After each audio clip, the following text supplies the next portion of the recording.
Коллеги, всем добрый день, всех приветствую. Hello everybody, a pleasure to welcome you all. This is a QR code you can scan in order to ask questions if you have any. And I'll try to field your questions at the end of my presentation. В целом, хотелось бы начать с того, что наша с вами действительность ставит кибербез. Let me start by saying that the current realities in Russia are such that cybersecurity professionals like us необходимых нам таких специализированных квалификаций feel an acute need для выполнения наших с вами задач. И с другой стороны, злоумышленники, которые постоянно наращивают свой потенциал. For systems that preferably would be Russian and would be able to counter the ever-growing power of the threat actors. Now, in conditions like this, we need to be able to A, counter the threats, without B, overspending. And this is the particular angle that I propose for this discussion. Like, can we just rely on the standard functions? Or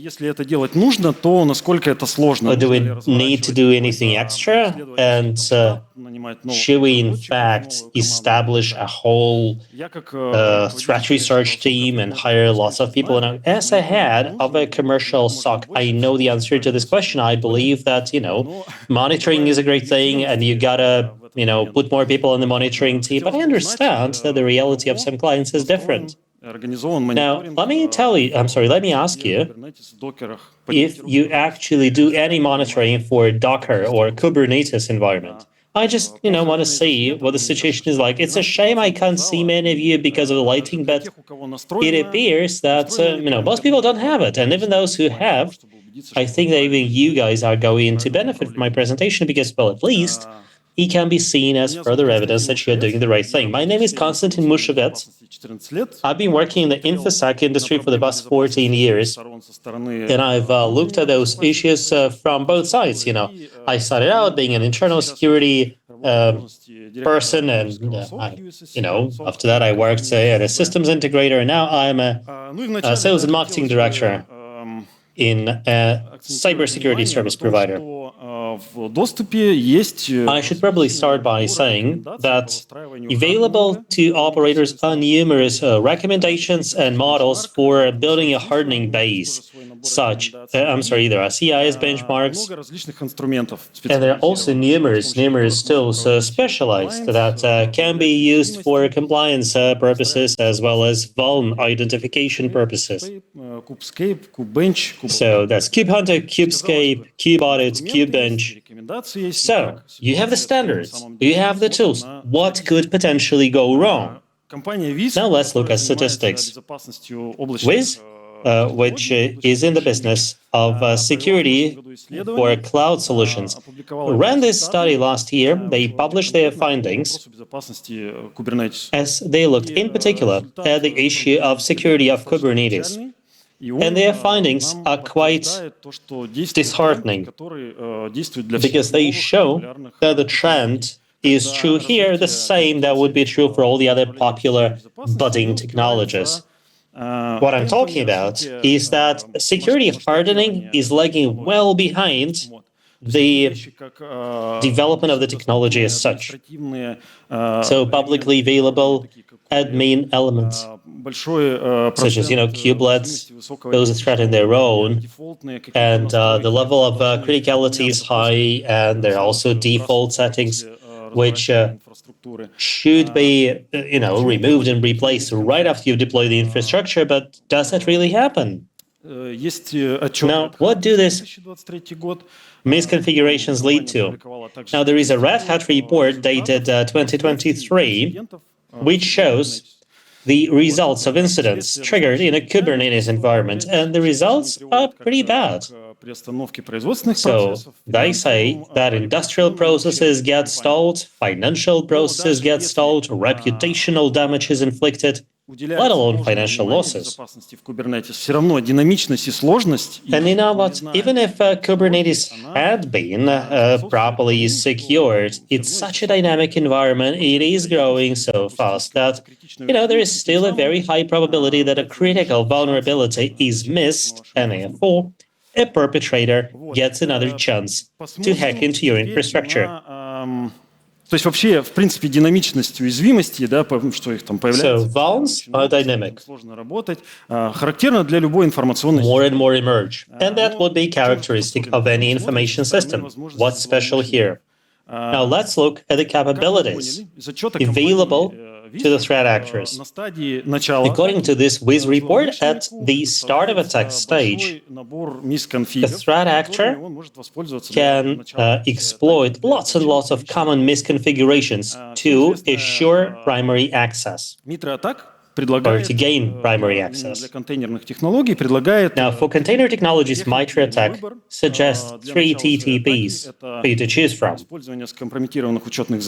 One is using compromised accounts, another is exploiting vulns in public applications, and also using public services. There is also Microsoft's threat matrix. They've effectively adapted MITRE ATT&CK matrix for containerized technologies. So Microsoft points out 3 other techniques, such as changing the kubeconfig files and some others. Дальше, после того, как злоумышленник уже находится внутри контейнера, у него After the perpetrator has made his way into the container, he still doesn't have enough privileges to, expand the surface of their attack, but they can already start running their code. Well, naturally, they need to do persistency first, so that after a reload or refreshing the creds, their results are not lost. So at the execution stage, MITRE ATT&CK matrix provides 7 different TTPs for you to choose from, such as doing cmd bash, executing various admin commands, using SSH servers, if such are running, закрепление еще and техник, такие как добавление. At a later stage, they also propose, another 7 techniques, such as creating webhooks and malicious controllers. So you will remember that there are, identifying and validating types of mission controllers. So the latter can be used or rather abused by the threat actor.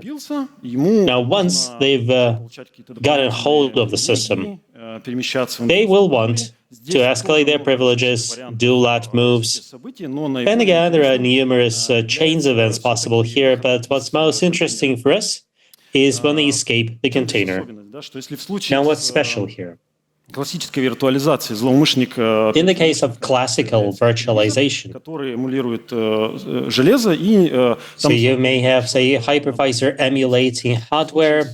The opportunities available to a perpetrator are much lower because, with Kubernetes, you can get access to the operating system where the perpetrator can have a field day.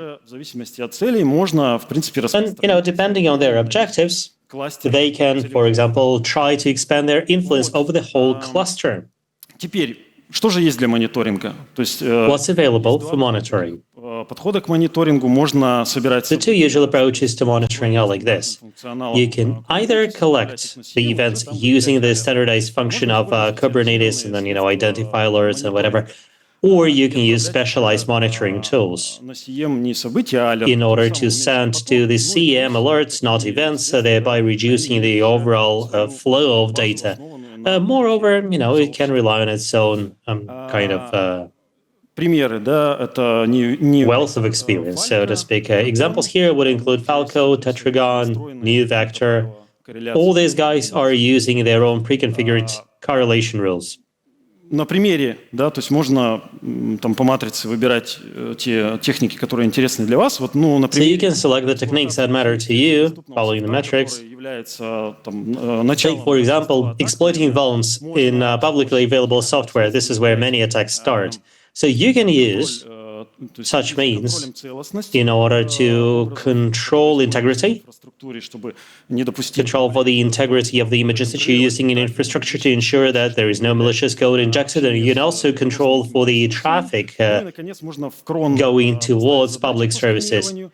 Also, you can set a vulnerability scanning kind of task in Kubebench, and the findings can be analyzed so that you respond to newly found vulnerabilities in time. And you can also, say, identify anomalous activities related to terminals. I'm mindful of time, so I should probably wrap up. In conclusion, I would like to say that microservices architecture and container architecture has given a great nudge to the development of new products and solutions, but there is always a price to pay. And the price you are paying here is reduced security.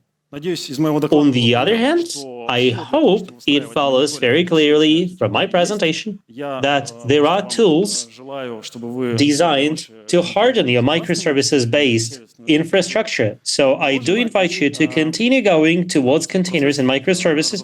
Just make sure you safeguard it properly. If you have any questions, please find us at the booth. In fact, pretty much the whole team is there, so we are happy to take your questions, if any. Thank you so much. Спасибо, Константин. Yeah, thank you, Konstantin. Ты, видимо, в одной из частей доклада упомянул, что ты являешься еще и So you have mentioned that you are effectively the heart of your SOC. That's where this question is coming from. Now, people in the audience